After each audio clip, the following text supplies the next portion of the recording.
നമസ്കാരം. പുതിയൊരു വീഡിയോയിലേക്ക് എല്ലാവർക്കും സ്വാഗതം. ഇപ്പോൾ എൻ്റെ വീട്ടിൽ കുറച്ച് കറിവേപ്പിൻ്റെ ചെടികൾ നിൽപ്പുണ്ട് കേട്ടോ. അപ്പോൾ അതെല്ലാം കുറേ ചെടികൾ ഒരു സ്ഥലത്ത് നിൽക്കുകയാണ്. അപ്പോൾ ഞാനൊന്ന് നോക്കിയപ്പോഴത്തേനും കുറേ ചെടികളിൽ ഇലകളിൽ കുത്തുകൾ വന്നിട്ടുണ്ട്. ഇതേപോലത്തെ കുത്തുകൾ വന്നിട്ടുണ്ട്. അപ്പോൾ ഈ കുത്തുകൾ വരാനുള്ള കുറച്ച് കാരണങ്ങളുണ്ട്. എന്തൊക്കെയാണെന്നുള്ളത് പറഞ്ഞുതരാം. ഒന്നെന്ന് പറഞ്ഞാൽ ഇതിന് എയറേഷൻ കുറവാണെന്നുണ്ടെങ്കിൽ, ഈ ചെടികളുടെ ഇടയിലേക്ക് വായുസഞ്ചാരം കുറവാണെന്നുണ്ടെങ്കിൽ അവിടെ ഫംഗൽ ഇൻഫെക്ഷൻ ഉണ്ടാവാനുള്ള ചാൻസ് ഉണ്ട്. അങ്ങനെ ഉണ്ടാകുന്ന ഫംഗൽ ഇൻഫെക്ഷൻ്റെ ലക്ഷണമാണ് ഈ ഇലപ്പുള്ളികൾ.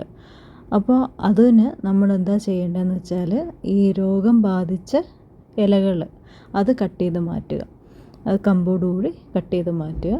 അതിനുശേഷം സാഫ് പോലുള്ള ഏതെങ്കിലും കുമിൾനാശിനി സ്പ്രേ ചെയ്ത് കൊടുക്കാവുന്നതാണ്. ഇപ്പോൾ സാഫാണ് ഉപയോഗിക്കണമെന്നുണ്ടെങ്കിൽ 2 ഗ്രാം 1 ലിറ്റർ വെള്ളത്തിലെന്നുള്ള തോതിൽ കലക്കിയിട്ട് സ്പ്രേ ചെയ്ത് കൊടുക്കുക. അപ്പോൾ ഞാൻ ഇപ്പോൾ ഇവിടെ ശ്രദ്ധിച്ചപ്പോൾ എൻ്റെ ചെടികളിൽ നോക്കിയപ്പോഴത്തേക്കും ചെടികളുടെ ചോട്ടിലുള്ള ഇലകൾ മഞ്ഞളിച്ച് കാണുന്നുണ്ട്.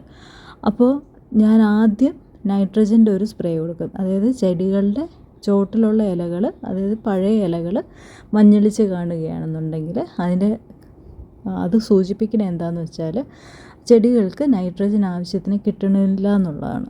അപ്പം ഞാൻ ആദ്യം അതുകൊണ്ട് നൈട്രജൻ്റെ ഒരു സ്പ്രേ കൊടുക്കും. അതായത് നാനോ യൂറിയയുടെ ഒരു സ്പ്രേ.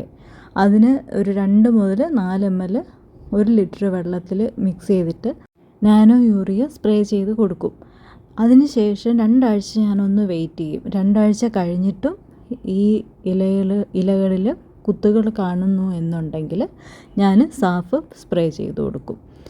ഈ പുള്ളിക്കുത്ത് ആയിരിക്കുന്ന സമയത്ത് തന്നെ നമ്മൾ ഇലകളെല്ലാം കട്ട് ചെയ്ത് നീറ്റാക്കി വെച്ചില്ല എന്നുണ്ടെങ്കിൽ ഇത് പിന്നെ അടുത്ത സ്റ്റേജ് എന്ന് പറഞ്ഞാൽ കരിച്ചിലാണ്. ഇല കരിഞ്ഞു പോകും. അപ്പോൾ ആ ഇല കരിഞ്ഞു പോകുന്ന ഒരു സ്റ്റേജിലേക്ക് എത്താതിരിക്കാൻ വേണ്ടിയിട്ടാണ് നമ്മൾ ഇപ്പോഴേ തന്നെ, അതായത് കുത്തുകൾ കാണുമ്പോൾ തന്നെ കട്ട് ചെയ്ത് ഏതെങ്കിലും ഒരു കുമിൾനാശിനി സ്പ്രേ ചെയ്ത് കൊടുക്കണമെന്ന് പറഞ്ഞത്. ഇപ്പോൾ എൻ്റെ ചെടികളിലെന്ന് പറഞ്ഞാൽ നൈട്രജൻ്റെ അഭാവം നന്നായിട്ട് കാണുന്നുണ്ട്. ചെടികളിലെ ഇലകളെല്ലാം മഞ്ഞിച്ച് നിൽക്കുകയാണ്. അപ്പോൾ അതുകൊണ്ടാണ് ഞാൻ നൈട്രജൻ്റെ ഒരു സ്പ്രേ ആദ്യം കൊടുത്തതിന് ശേഷം 2 ആഴ്ച വെയിറ്റ് ചെയ്തിട്ട് സാഫ് കൊടുക്കാമെന്ന് വിചാരിക്കുന്നത്. മനുഷ്യരെ പോലെ തന്നെയാണ്. നമുക്ക് ആരോഗ്യം ഉണ്ടെന്നുണ്ടെങ്കിൽ അസുഖങ്ങൾ കുറവായിരിക്കും. അഥവാ അസുഖം വന്നാൽ പോലും നമുക്ക് പിടിച്ചു നിൽക്കാൻ പറ്റും. അപ്പോൾ ഇവിടെ അത് തന്നെയാണ്. ചെടികൾക്ക് നൈട്രജൻ്റെ കുറവുള്ളതുകൊണ്ട് നൈട്രജൻ കൊടുക്കുമ്പോഴത്തേക്കും അതിൻ്റെ ആരോഗ്യം ഓക്കെ ആവും. ആരോഗ്യം ഓക്കെ ആയി കഴിയുമ്പോഴത്തേക്കും രോഗം വരാതിരിക്കാൻ പ്രതിരോധിച്ച് നിൽക്കാനുള്ളൊരു കപ്പാസിറ്റി താനെ ചെടികൾക്ക് ഉണ്ടാവും കേട്ടോ.